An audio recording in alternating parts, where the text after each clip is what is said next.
Shrink the Nation is a podcast for thoughtful, informed adults, preferably with a pour in hand. The views and opinions expressed on the show are those of the hosts and guests only and do not reflect the views of any employers, institutions, licensing boards, government agencies, bourbon distilleries, or family members, especially our family members. They've asked us to be very clear about that. This show is for informational and entertainment purposes only. Nothing said here should be taken as medical, psychiatric, legal, or professional advice. If you're in crisis, call a professional. If you're mad at something we said, we suggest journaling or emailing us with civility. We're here to challenge ideas, not diagnose strangers. We're clinicians, not your clinicians, and we have the bourbon to prove it. Let's go.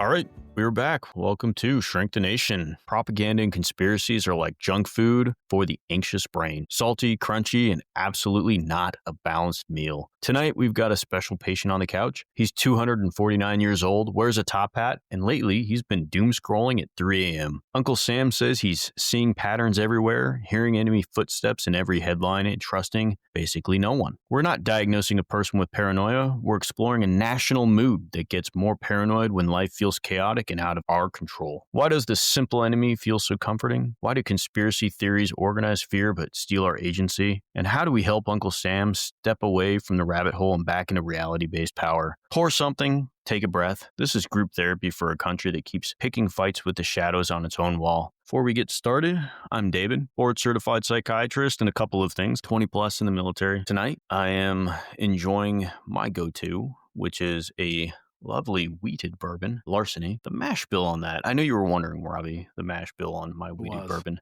68% corn, 20% wheat, 12% malted barley. The interesting thing about Larceny, that in the early 1900s, you had U.S. Treasury agent John E. Fitzgerald. He had the keys to Kentucky's bonded warehouses, and after hours, he'd slip inside and he'd taste from the best barrels and leave them a little, we'll say lighter, if you will. Those extra smooth casks, they got the nickname Fitzgerald barrels. And so if we go forward a century or so, bourbon that's been inspired by his extracurricular activities, that crime on the label is now Larceny, and that's why I'm enjoying one of his favorites was the wheated bourbon. So I like the wheated bourbons. Unlike most of the bourbons that I've had over all of our episodes, this one is always delightful to start to finish. Yeah. I love the first sip all the way straight through. In fact, I'm going to struggle pacing myself. I'm going to be slurring at the end of this episode. Guaranteed. Pace yourself, brother. Yeah, wheated bourbons do have a much smoother experience. There's no doubt. Hey, I'm Rob, 30 years in the military and 25 in psychiatry. I am doing also a wheated bourbon, which is Maker's Mark. Their catchphrase is, "We taste expensive because we are." And it's not an expensive bourbon. But wheated bourbons have a smoother experience, no doubt. Why I have a preference for the more rye, I don't know. I like the spicy. Because nothing is easy for you. Nothing can be easy for you. You have to make everything more difficult. There's an element of suffering that is required for me to feel you were good in the Air about Force. anything. You just had to switch over to the Army. I did. Not enough tents and guns in my life, so I had to come over. You had to make it more difficult. Then you met me, thought, life could be worse. How can I make my life harder? You know, this guy, David. Let's do a podcast. It is always humorous to me when I think about your credentials and they're real. And under other circumstances, I would question them, except for the fact that I was there for the achievement and actually signed off on those things. Anyway, today we're talking about something that actually I am quite interested in. And that is just the paranoid style in American politics. Paranoia, or paranoid, the word, it's pretty loaded. People might get the wrong idea if we don't clarify what we're talking about. So I want to separate what we're going after. Clinical paranoia, it's a delusional belief of personal persecution, which we see with psychotic disorders, symptoms. The FBI has planted a chip in me. That's not what we're going to be talking about. Conspiracist ideation, on the other hand, a more national level of paranoia, is a more common subclinical general tendency to suspect powerful hidden groups or orchestrating events. That's what we are really going to be talking about tonight. Correct me if I'm wrong. We are, and you're right. I like how I have to confirm that you're right. I just want to give you the opportunity to add anything. But honestly, when I listen to these in editing and you say I'm right, I pat myself on the back. I delete all that. Right. To our tens of listeners, David is right. So, That's all I need to hear. yeah, mark it in your notebook. That'll be my new ringtone. From a clinical standpoint, what David and I, as psychiatrists, will often see is very individualized paranoia, which usually takes the picture of the world is specifically against me. And there's often bodies like the CIA, FBI, or government, which I said very specifically as government, because that's how it often comes. What we're looking at today is not individualized. It is a little broader. So the individuals who end up buying into or end up investing into these things, it's a little more global, more ubiquitous, this sense that there is an external force manipulating and controlling, and has been certainly a part of American politics. And honestly, if you look around the world politics forever, that chaos demands a sense of order. When things are so chaotic and so beyond our understanding, one way in which we can assuage our anxieties, make sense of it, is paranoia, and this idea that there is an external force, some perfect enemy that is not only everywhere, they are perfectly intelligent, they are perfectly silent, they have this infinite amount of time and this infinite amount of resources to manipulate everything to make it end in a way that explains the chaos. It's a natural way to relieve anxiety when you feel a lack of control. There are other common defense mechanisms that kind of go along with conspiracist thinking. Projection, which we have spoken about a lot, attributing one's own unacceptable feelings onto others. Splitting, essentially a simplistic moral splitting of pure us versus evil them, dividing the world into an all good versus all evil camps. So splitting is a defense mechanism that comes along often. It absolutely does. It's uniquely relevant to American politics. I have to admit, I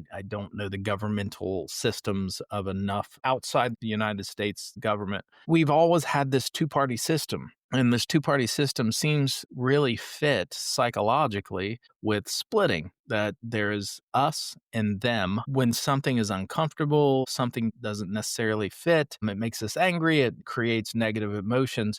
It is so much easier to split, to push it off on the other. They're the in group versus the out group. To push it off on the out group, it does seem in our two-party system that it is ready-made to make sense of that. The world is way too complicated and nuanced to really sit with it on any given day. It's much easier to say, I am blue, I am red, I am Democrat, I am Republican, whatever your political views are, and then blame the problems on the other. And that goes along perfectly with another defensive mechanism, which is externalization of blame. Yeah. You have the splitting, and then you have that externalization of something, which is taking those thoughts, personal or societal failures, and then blaming it on the other to avoid any uncomfortable self-examination. Is it possible that it was me or us, or that I had any role in it whatsoever? Another big defense mechanism that you'll see. Absolutely. There's magical thinking, seeing false patterns that play a role,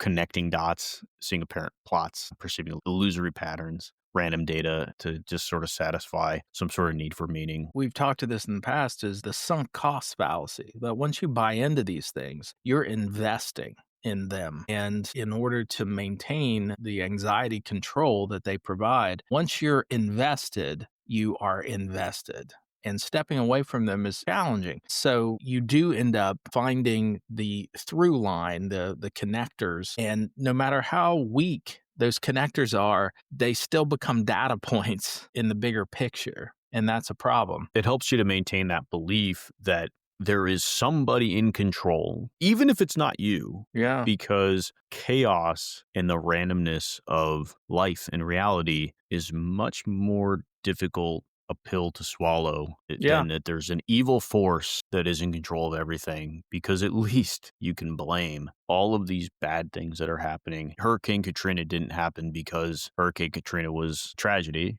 It happened because the powers that be caused it to happen. Yeah, and it's fascinating to me that there is a conspiracy side train about control of the weather, and whether it is chemtrails or whatever, that there's a sense among some people that the weather actually is controlled, that there are things that are happening, people who are choosing to initiate weather, which I don't think there's any science that supports that, nor is there any benefit to it. This falls back to psychologically our friend Johnny Kohut.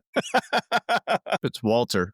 Yeah, we termed his name was Johnny Walter, Walter. but Heinz Kohut, who I probably will end up referencing so often because I think it's relevant. But yeah, for the in group, for our tens of listeners who are now our in group, when I reference Johnny Kohut, you know what we're talking about. Johnny said one of the other things that is among the three big things that he felt was necessary for a healthy adult personality was an experience called an idealized parental object. And what he meant was when you're tiny, you have a sense of the chaos of the world, and you also have a sense of your inability to control the chaos, to make sense of the chaos. You just don't understand. And you realize the world's bigger than I am, and I can't do this alone. When you're tiny, it results in an anxiety that is overwhelming. So the way we deal with it is we need to find an idealized sense of a perfect parental object, a parent that can control that for us, that can make sense of it for us, and that can protect us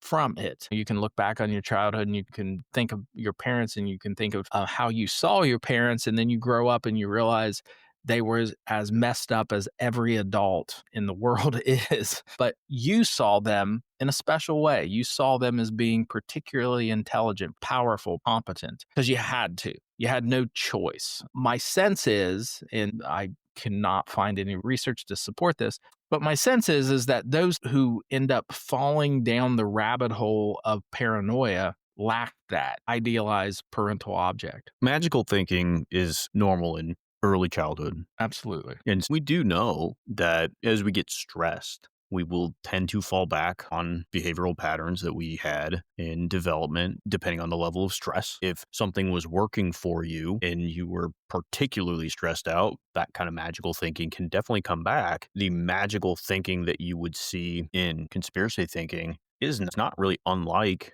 the magical thinking that you would see with people who have superstitious thinking. An example would be people who have superstitions with sports. I won't name any names, but I know of a gentleman who, for the entire 2007 New England Patriots season, did not get a haircut. And for that entire New England Patriots season, they won every single game. Yeah. And then before the Super Bowl, the day before the Super Bowl, got a haircut. As painful as it is for that person to admit it, they lost that game. They did. And that was devastating for that young man. Name whoever that was. And there was some magical...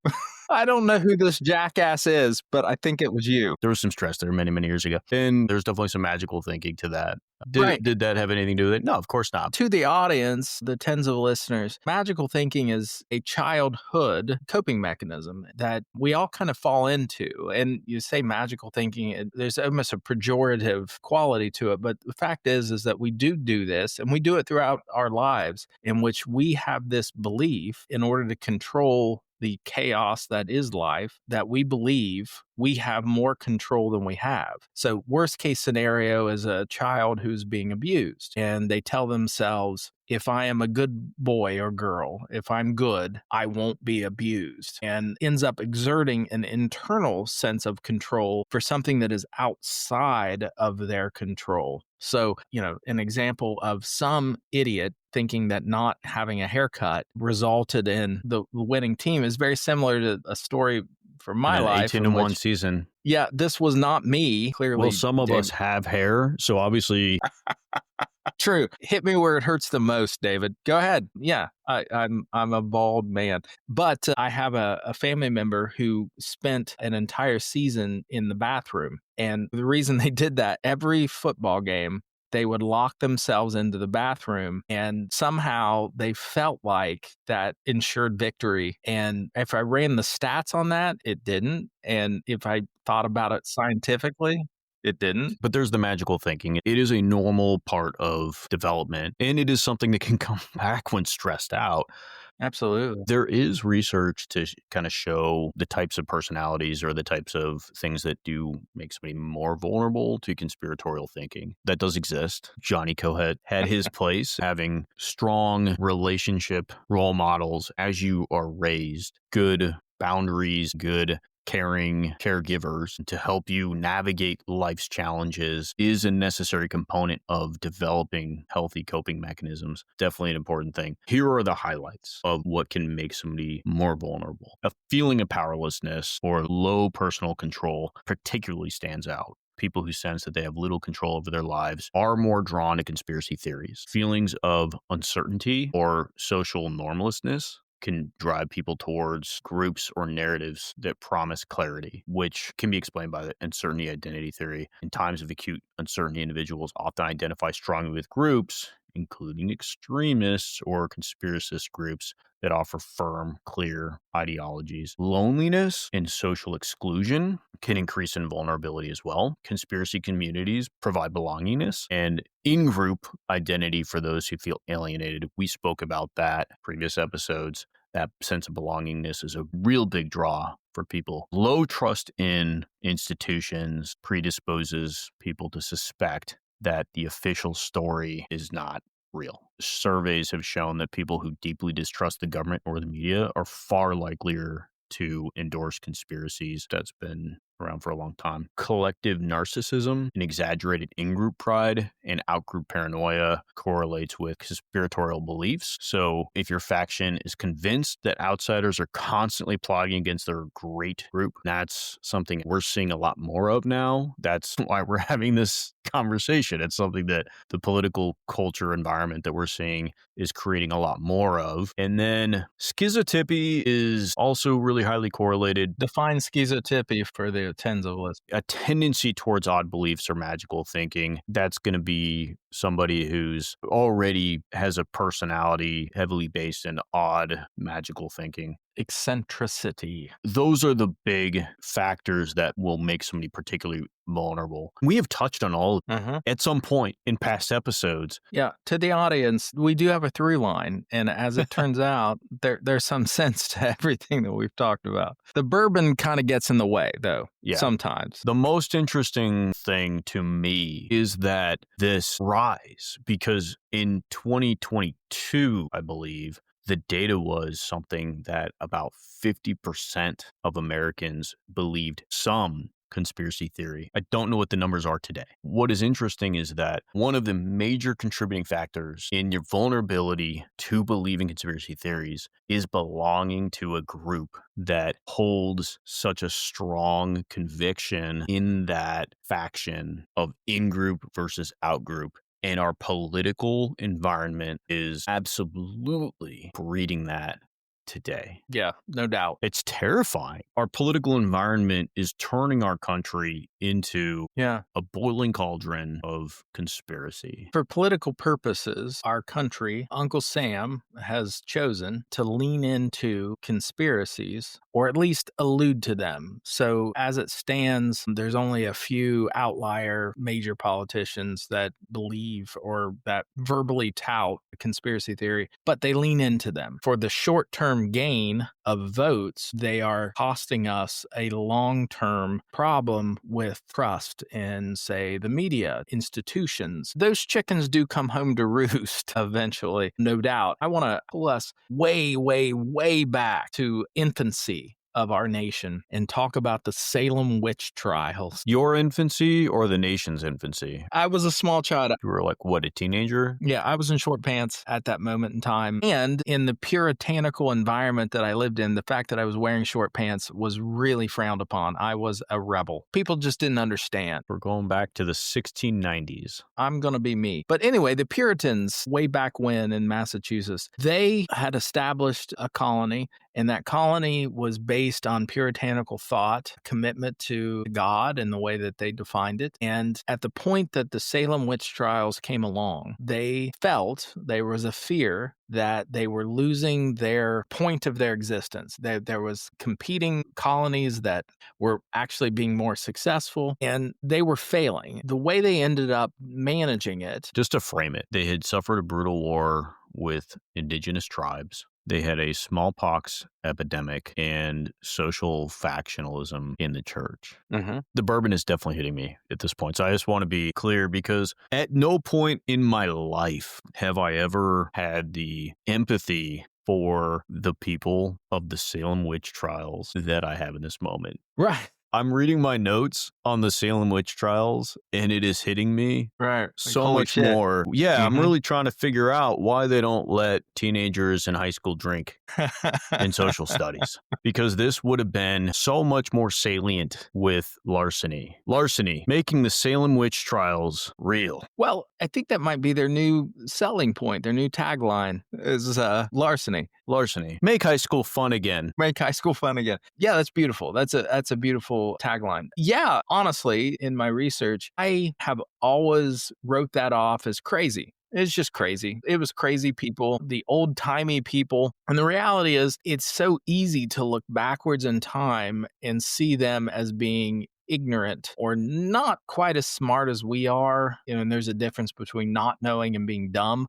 But it's easy to look back and thinking, oh, they were dumb. They were just dumb. They did these things. There were clear stressors in 1692 that were creating problems for Salem. There were social outcasts who were being accused. So there were clear scapegoats. An outspoken woman, a Caribbean slave, a beggar, people with prior reputations, classic scapegoats they could lay their problems onto to say, these people are being influenced by the devil. There was projection. The influential Putnam family was using the trials to settle scores. They were using printed broadside sermons to fan the panic. It was face-to-face. It was gossip. It was church teachings. There was hysteria created to resolve the anxieties of all of the difficulties that were happening, but it was being placed upon the shoulders of 19 hanged, 1 pressed to death, over 200 people were accused. Yeah. Wow. And the relevance to us at this moment in time is that it is a microcosm of the American experiment, certainly the infancy of the American experiment. But these individuals had a sense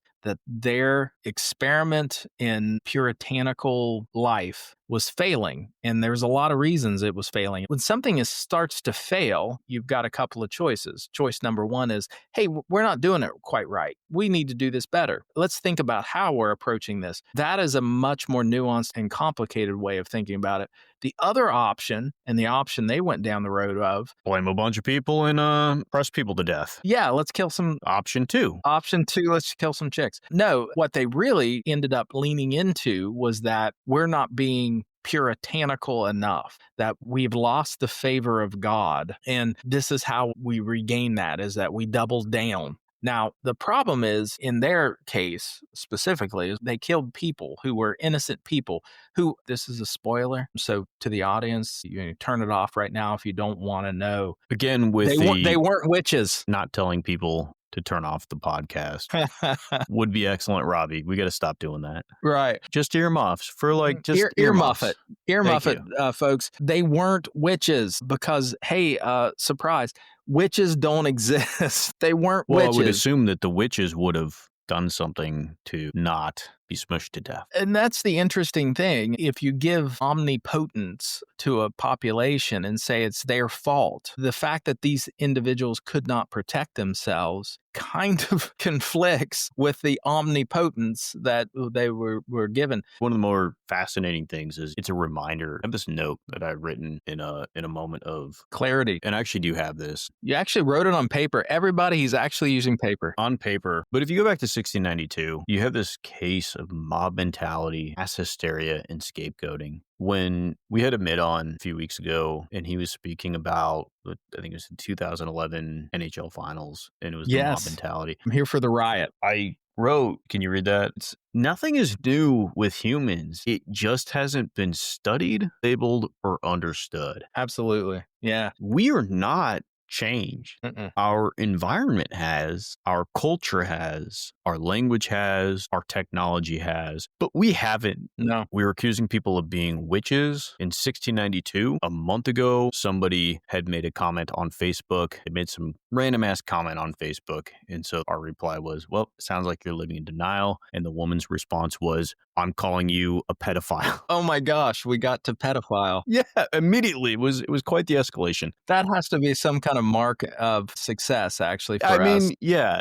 We made it into the delusion. From 1692 to 2025, we have not evolved No. at all as humans. We're not designed to evolve that quickly. And we do tend to feel like, because we know things or we have access to things, we have access to Google. We have access to everything. Yeah. We have access to all of the information that has ever existed that we can. We have all of the knowledge, and yet we are doing the same exact shit that we were doing in 1692. And I think that's a future episode. The algorithm made me do it. Going back to these individuals, they were a failing colony. And there were reasons they were failing. It really had nothing to do with necessarily their puritanical beliefs. It was that they were making some bad decisions across the board. They had a choice, and the choice was, hey, let's do it better, or hey, let's blame some women and kill them. And they went the route of, hey, let's blame some women and kill them. The problem with conspiracies is they gave their agency away. They gave their decision-making away and focused in on a singular problem, a singular solution that had a low probabilities. If we're talking courses of action in the Army, when we do the military decision-making, MDMP, we develop courses of action. You used an acronym. MDMP, military decision-making process. So you take your information, you assess your information, you develop courses of action, then use a criteria to rate those courses of actions, and then you choose which course of action best fits the situation. They didn't do a very good MDMP. They didn't do a decision-making process. They selected a course of action that ended up assuaging their anxiety. It made them feel better. They felt like they were getting closer to their puritanical beliefs, but they also ended up hastening their own failure because they didn't put their energies into the place that was necessary to actually make the changes necessary for them to be successful. So they failed. That's the one interesting and important point that I want to make clear as we end up talking about the present. Conspiracy theories, that those who buy into them, assuages their anxiety, but it doesn't end up resulting in change that is necessary for success. It is giving away your agency to magical thinking, and failure is the next step once you've given into these conspiracy theories. But then they figured out the menthol cigarette thing, and they were good. They ended up, parlaying that into decades of lung cancer. Yeah, good for them. There we go. Yeah. Good for them. All right. Hundreds of years.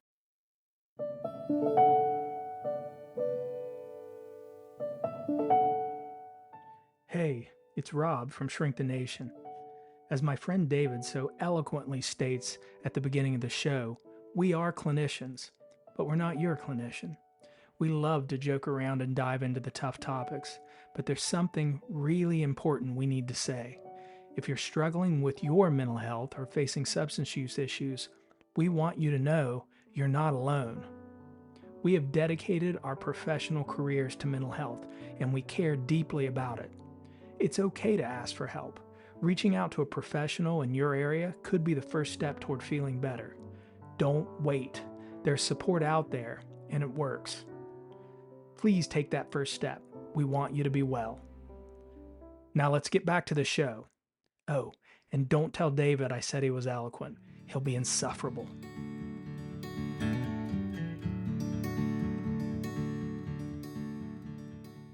what you can look at in cultures historically, and I am not a historian. What? Haitians taught us this. The moops. The Moops and the Haitians taught us that I'm not a historian. Can I just take this moment to say that I think one of our best episodes is one of our least listened to episodes. Oh, it's a shame. It's the moops. I thought the Moops was a good episode. It was a great episode, and I don't know that people listened to it because I'm not sure they knew what the hell the moops was, but this is a plug. If you haven't listened to the moops, listen to the moops. Listen to the Moops. So historically, you go back in time and you look at cultures and you look when they gave in to conspiracy theory. It is at times of uncertainty, cultural uncertainty, chaos, and a sense that the empire is falling. They're looking for excuses. So if we go back to the 1950s, we had just come out of World War II and we were feeling really good about ourselves. Uncle Sam was on a high, no doubt. He felt pretty confident. Everything was good. Uncle Sam's El Camino was looking slick. Exactly. He had waxed it. I mean, old school wax. It was Yeah. looking good. That bush He was- light was cold. It was dripping with sweat. He Absolutely. was hot stuff. Yeah, he was cruising the streets, picking up chicks, really confident. And then all of a sudden, we got hit in the 50s with some challenges. And those challenges were the Soviet Union largely, but the sense was that from the external world, observing the Soviet Union, they were more advanced than we were, and they were making progress where we were not making progress. That's the problem with being on the top, is that there's no place to fall but down. And we were definitely on top right after World War II.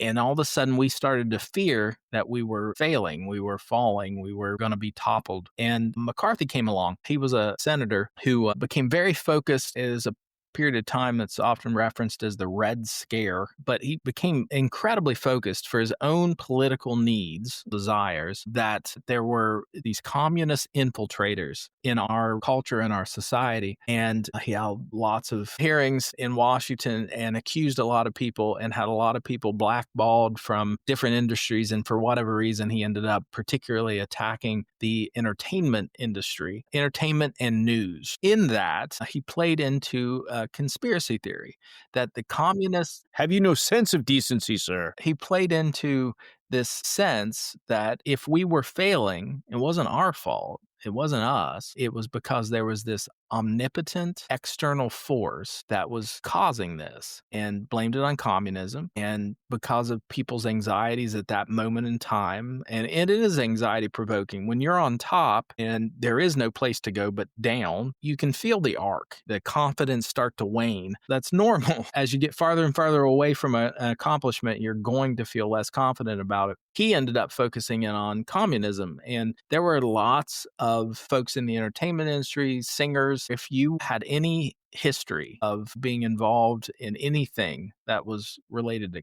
communism, or at least how they perceived communism, you got blackballed. It was a dark time, and we were sort of saved by it by Edward Murrow, who is the most popular newscaster lead, and I think he worked for CBS. Do you know? Unlike you, I wasn't alive in the 1950s. Yeah. He pushed against this, and he took a great risk, and he utilized reason and data to push against it. And it ended up ending. It did. It came to an end. Obviously, we're not running around. Well, actually, we are screaming CBS. about communism. CBS. We are screaming about communism again. Socialism actually is more the terminology we use now, but it was a dark time, and it was an example of conspiracy theory and the need to make sense of the chaos of the world. And the way we did it was to scapegoat and this magical thinking that these omnipotent communists were infiltrating the United States, and that's why we weren't being successful. During the Cold War in the 1950s,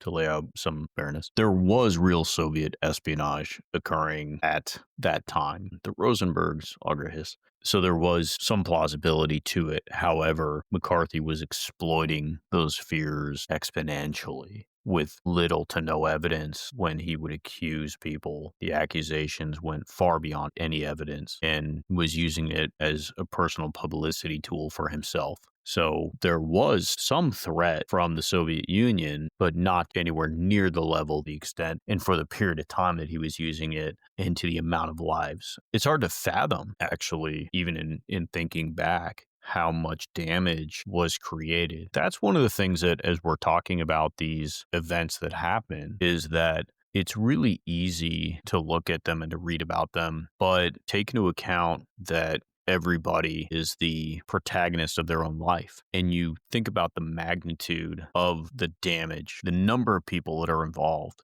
You go back to 1692, you go back to Salem witch trials, 200 people were accused, 20 people were killed, murdered. Let's be real. They were murdered. State-sanctioned murder. Yeah. We skip forward to the 1950s, the Red Scare, and this is 4 years of state-sanctioned paranoia, accusations, conspiracies. If you are targeted, you have no recourse. And your life, the life that you have built, imagine as you're driving in your car, sipping your latte, whatever you're doing right now, that everything you know is now, it's done. You've been blackballed from everything you know because somebody has decided to accuse you of something that you have no part in. And that honestly, even if you did, it doesn't matter. They're creating a false narrative. It's not real. The lives that were destroyed, and not just your life, it's your spouse, it's your kids, it's their futures, it's so many lives. You know, sense of decency, sir? What a nice way to say fuck off. Absolutely. You bring the institutional experience back to the human experience. And in the human experience, these things had impact on humans. As it turns out, each one of us only has a single life. So, what's the old, like, one death? Yeah. We only get one go at this. I have been spending my entire life playing video games with reset buttons. Are you telling me that I don't get a redo? You don't get a Shit. redo in the real world. I know it. Fuck. You're so messed up. Yeah, you don't get a redo. Where's the save point? There's no save point. There are no save points. There are no redos. We only get a single life. So when we look, Are you saying that YOLO should be cautionary tale? YOLO is usually associated with pajama, fleece pants, and slippers. But hell with that. No, because that's usually an excuse to do bad decisions. But Maybe you should take that back and be like, well, bro, YOLO. Don't YOLO, do that. man. I think the point that I'm desperately trying to make is that it is easy to look into history and to think in terms of the bigger picture. And we can say, oh, those Puritans, that McCarthy, what a silly person. But truthfully, it impacted individual lives. And they only got one. The woman that was crushed to death only had that one life, and it ended because she was crushed to death. The individuals whose careers were utterly ruined, they were blackballed for life because they had attended a socialist meeting when they were in college or something like that. Yeah. They only got one life. Or were accused of attending a socialist meeting. Indeed. But when you think about like the principle of compounding interest, you have a colony of however many thousand people, you have 20 of them that you kill. That 1,000 people turn into millions now. So the 20 people were potentially millions of people today that don't exist because of these mistakes that were made then. Also, the interesting thing, like if we were to talk to someone who's really engaged in conspiracy theory right now and talk to them about, say, the Salem witch trials, I think they would have a... Where is Allison? We need her back. I think they would have a very similar perspective as us. It's like, oh, how silly. Those Puritans. But the flat earth. Exactly. Another, the earth's round, folks. But... Whoa. How do you know? Yeah. That's what they want you to believe. Totally. Who are you working for? Yeah, it's The totally round. Rothschilds? You know, it reminds me, there's probably an old joke, and I imagine our tens of listeners have probably heard it. A conspiracy theorist goes to heaven and meets God, and God says, hey, welcome to heaven. What we do is that your first time here is that you get to ask me any question you want, and I'm going to give you the actual answer. And this individual asks about the conspiracy theory that he believed in, and God was like, that's just not true. Just not. I know the people believe it, but it's just not true. And the guy pauses and goes, man, this goes much higher than I thought it did. My favorite conspiracy theorist is Mike Myers' dad, and So I Married an Axe Murderer. Kid Hans, he'll be crying himself to sleep on his huge pillow. It puts an addictive chemical in his chicken that makes you crave it fortnightly. Yes, and those exist. But let's pull it to the present. Let's pull this conspiracy thing to the present. What's the most ridiculous conspiracy theory that you have heard that actually gained some purchase? Okay, so in the mid 2000s, there was a Brazilian blog or hoax that gained some steam and then actually went viral a few years later that Avril Lavigne had died and was replaced by a lookalike named Melissa. There was evidence that this occurred by tiny changes in her appearance, her voice, handwriting, lyrics, and then paparazzi poses, which are pretty easily explained by the fact that she got older, styling changes, lighting, normal artistic evolution. Turns out that when she wrote a song in 2000, maybe as a 16-year-old, it wasn't quite the same as when she would write a song as a 30-year-old. But this one struck out to me because she was very popular right as I got out of boot camp. And my kids to this day are convinced that she and I dated in the early 2000s. He didn't date Avril Lavigne. No, definitely did. Yeah, no, we were. He didn't. Just remember that. Well, maybe it was Melissa. I don't know, but he dated Melissa, who was not Avril Lavigne. But classic, she denied it in interviews. I'm not dead, and my name's not Melissa. She didn't die, but obviously Melissa isn't gonna like tell everyone that she was a body double. Yeah, well, but that's one of the more that's pretty ridiculous, and mine's a little more. My sense of what is ridiculous has been altered by my life experiences. But so during COVID, when the vaccine came out, and there was a conspiracy that the vaccine actually was injecting you with some nanites that would allow the government to track you. I found that utterly insane, ridiculous, because my Army experience tells me that friendly fire is a real problem for us. We end up killing a lot of our own soldiers because we cannot keep track of where soldiers are on a battle space. And I know how difficult it is. I've commanded units, and when I have 2,000 soldiers, I know how challenging it is to know where they are. But think how convenient it would be to have nanites in everyone. If we had the ability to nanite soldiers so that we just knew where they were at any given moment, we'd do it. I promise you we'd do it, not for evil intent, but because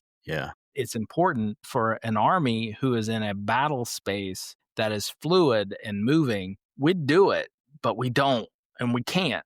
And because we can't, our soldiers kill our own soldiers at a frightening level. Friendly fire is a problem. Spoken like a true member of the cabal. A quarter century of government bureaucracy has taught me that if I was going to ask the government to plot out some secret anything, that it would be a miserable failure. Just keep a secret. If the government could keep a secret, if people could keep a secret, it'd be the things. One more for the road. We got to pour ourselves a roadie. I remember this very clearly. I was 17 years old. I woke up, my TV was on in my bedroom. I was in high school. I was a senior, and the news was on, which, promise you, I did not have the news going because I was in high school in Phoenix, Arizona, and the Twin Towers were smoking. Within weeks of that happening, I had enlisted in the Navy. I graduated early from high school. My dad had to sign for me to enlist. By February of 2002, I was on my way to boot camp. Changed my life. Mine too. I will say the military, all of the trials and tribulations, difficulties, all of my experiences, I would not be where I am today without that. I owe everything to that. But let's talk. 9/11. Yeah. Well, I have a similar story, and I suppose all of us who are of a certain age has a story about 9/11, but I was in residency at that time, and I was doing a consult psychiatry, and I had no consults for that morning. So instead, I took a dog that had been thrown into my backyard to the groomer, and my buddy who was on the rotation with me called me and said, "Hey, we don't have any consults, do we?" And I said, "No." And he said, "Have you been watching the news?" I had not. And this is pre-cell phones and pre-ubiquitous media. I had a cell phone. Well, I had a cell phone, but it wasn't a smartphone. It wasn't a smartphone, yeah. Yeah. And so he calls me on my cell phone, believe it or not. I did have one. It was a flip phone. I'm sure it was a Razor or something, little Motorola job. So he calls me and said, Are you watching the news? And I said, No. And he said, Hey, a plane flew into the Twin Towers. And I'm like, God, that's weird. That's awful. Okay, I'll see you later. We had didactics later in the afternoon. And then I went home and flipped on the TV. In my mind, I was thinking like a single engine plane. I certainly wasn't thinking what it actually was. And I tuned in just in time to watch the tower fall. And I remember the impact it had on me. And it's something that I ended up thinking quite a lot about and talking quite a lot about. There was a sense that we were untouchable prior to 9/11. And then when 9/11 happened, all of a sudden, vulnerability became in my consciousness. We are vulnerable to attack. We are not perfectly defended. It had a dramatic impact on me emotionally, sent me to war and sent me down a path in which I had no idea I was going to take. It definitely was an impactful thing. It absolutely changed the arc of my life. But at that moment in time, that sense of vulnerability was responded to by, and I find it fascinating, but there was a conspiracy that we weren't attacked from the outside. We were attacked from the inside, that this was an inside job. The narrative was that the United States government orchestrated this in order to increase the surveillance on its citizens. And that was the prevailing conspiracy theory that was associated with it. So it was a defense against the sense of, gosh, this world is dangerous and is unpredictable. Instead, we doubled down on the fact that we are so powerful. We are such a powerful nation that we did this to ourselves in order to monitor our own citizens. And certainly there was, in response to this, there was a lot of increased surveillance, particularly cell phone, text message, et cetera, surveillance. But that is one of the roles of paranoia, is to reestablish the sense of the norm that we are that powerful. We are really unable to be touched except by ourselves. Yeah, that wasn't a masturbation joke, David. Marked by how funny you find this, I see where your brain's at. He's a 13-year-old boy, folks. I am, yeah. To our tens of listeners, David functions on about a 13-year-old level. But it was followed. And honestly, it actually still resonates that conspiracy, particularly in the 2015, 16, 17 zone, it came back and it was part of a national conversation. The crazy thing is, and we can go back to even JFK, which probably is the initiation of the modern conspiracy theory, the more time you get away from an event, the more space there is to come up with more complex conspiracies to that thing. Yeah, and Alex Jones was one of the earlier conspiracy theorists who jumped on the 9/11 bandwagon, and then you have a lot of people who were 9/11 conspiracy theorists who jumped over QAnon. They did. It's interesting, or maybe not, but certainly you see the mechanism of thought process that goes into undertaking one conspiracy theory makes it easier to jump to another. Primes the pump. One of the opening lines of the movie we'd referenced before, Beyond the Curve, was I'd say the protagonist of the movie, but the first one of the people that they're following. What's his name? I don't remember his name.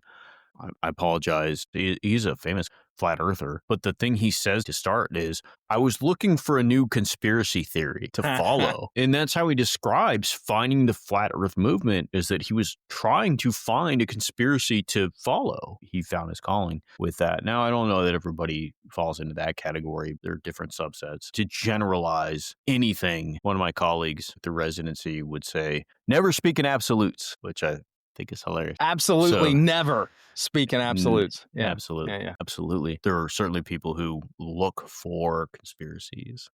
And there are people who were following the 9/11 conspiracy were certainly more than happy to go QAnon or anything else. Well, yes, those who are prone to conspiracies are going to look for conspiracies. I think one of the things that's fascinating about right now, and bringing it to Uncle Sam as a 249-year-old individual, but right now there's a couple of mechanisms that make conspiracies more ubiquitous. And it's social media, which is a long running theme for us, that social media, for whatever good it has provided, it has lots of ills. And social media right now has that ability to perpetuate and broadcast these conspiracies. So currently, there is a new crop of conspiracy theories. And if we trace this back historically, the arc that seems to be consistent is periods of uncertainty, change in the economic status, change in job opportunities. And then there's also this prevailing sense of an empire in decline. And in periods where there is that kind of uncertainty, particularly the failure of an empire, coupled with all this social uncertainty, and we also have the tools at this moment which help conspiracy theories to flourish. What is more interesting to me at this moment is not the hardcore conspiracy theorists that have always existed. There's always been the JFK conspiracies or whatever. They were relegated to libraries. They had to go to books. And now there is an element of conspiracy in every engagement people have with social media. And that frightens me a little bit. There's a lot of misinformation and a lot of conspiracy that even the layperson who's not even prone to conspiracy belief has incorporated into their sense of the present. What that says is that there's a lot of anxiety. What social media does, or really what the internet does, is it gives us access to more information than we've ever had in our existence. And it gets back to what I was saying earlier. Humans haven't changed in 400 years and 1,000 years and 10,000 years. We really haven't changed a whole lot. Our evolution has been very little compared to, in the last 400 years, our environment. And so our access to information, even in the last 20 years, has gone from local news, what has happened in my neighborhood, to global happenings within the second.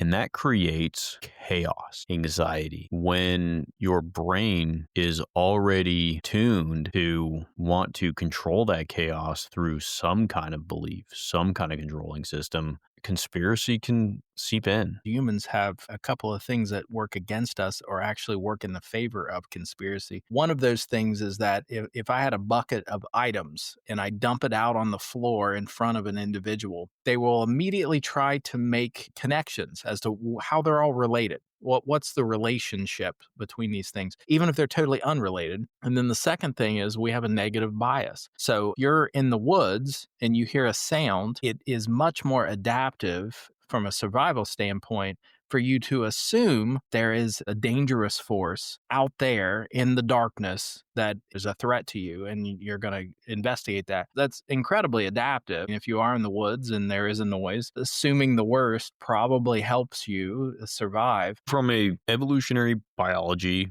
perspective, which I know Allison doesn't Allison love, would be so angry about. but from the perspective of why would that be a trait that a lot of us have? Well, and I say this to my patients all the time, anxieties, we are a creature that has anxiety because we are bred to have anxiety. The caveman who hears a saber-toothed tiger that hides in a cave doesn't get eaten by the saber-toothed tiger. The one who hears a saber-toothed tiger and goes outside and goes, "What is that?" gets eaten. The one who's afraid of it has kids, and we are those kids. Absolutely. Of course we are. Yeah, the assumption of danger is much more adaptive from a survival standpoint. Which lets you have us. Like, that's where we come from. We are anxious creatures, and anxiety is a funny thing. And for our tens of listeners who have experienced anxiety, which is probably all of our tens of listeners, if you're anxious, you find a source for the anxiety. You find a cause. You find a narrative that explains your anxiety. Even if that narrative is wrong, you still find it. So between our need to make sense of the chaos and our predilection toward seeing danger, here we have conspiracy theory. This is why conspiracy theory exists. This is why conspiracies exist. And right now, we also have the media to spread it out. And the problem is that when paranoia shifts from fringe to mainstream, democracy itself becomes unstable. Once conspiracy theory takes hold and becomes your norm, there's not a lot of easy way out. I guess that's the real downer thing, is that it's a difficult virus. Once you've been infected with conspiracy theory and you see things that just aren't real and aren't there, other people really aren't going to get you out of it. It's really up to yourself. And Well, it's rare that people get themselves out of it. it is, and the problem is that the further you go into the conspiracy, the more you give up your agency. And that's, I think, the relevant point for us at this moment for our democracy and our country is that if you give in to the conspiracy theory, if you go down that road, it makes you feel better because it provides explanation to the chaos. It gives a simple explanation, but by virtue of it being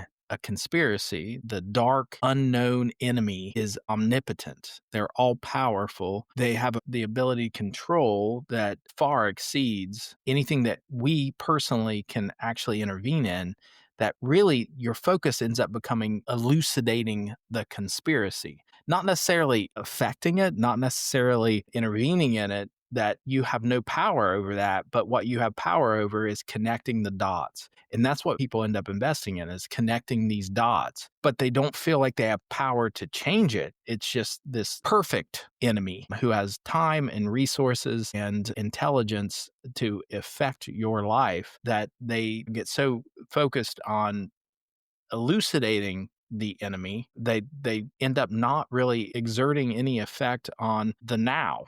The right now, what can you do to make a difference? Well, I can get on the internet and I can Google and I can connect dots. And that does nothing. It does nothing for the overall picture. Yeah. So I think that brings us to prescriptions. It does. I have a couple, but what do you have? I do have a real prescription. Now, this is going to be for somebody who is trying to avoid going down the rabbit hole. A little uncertainty first aid. There are 3 steps. When a scary or confusing event happens, a pandemic, election outcome that you fear, etc., do a quick self-triage. 1. Pause and breathe. Acknowledge it's normal to feel anxious when things seem chaotic. 2, check your sources. Be accepting of a dramatic explanation. Look for confirmation from multiple reputable outlets. Practice lateral reading. Open a new tab and see if others are reporting the same. 3, talk it out in person.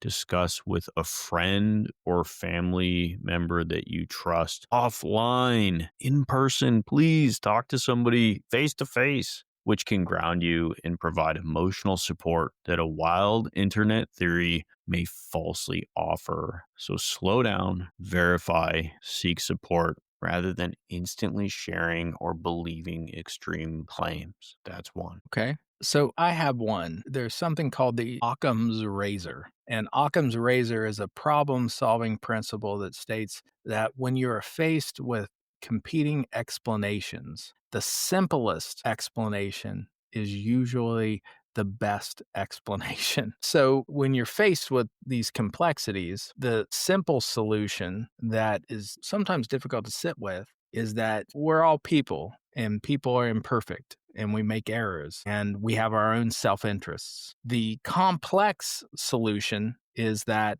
there's a cabal of perfect individuals who are all knowing and all powerful, manipulating the world. When you compare those two, the simple explanation is probably correct. That's one that I want folks to think about. Occam's razor comes into play and simple solutions as compared to your life. When you're faced with the struggles that you have in your life, it's virtually always the simple solution that actually is most relevant. The second prescription that I have is watch the X-Files. Everyone needs to watch the reruns of the X-Files and appreciate just how ridiculous it is. It's entertainment, but it is ridiculous in the way that they built their conspiracies. So I do have another one, and this one it's not ridiculous, but I think one of the challenges when somebody does fall victim,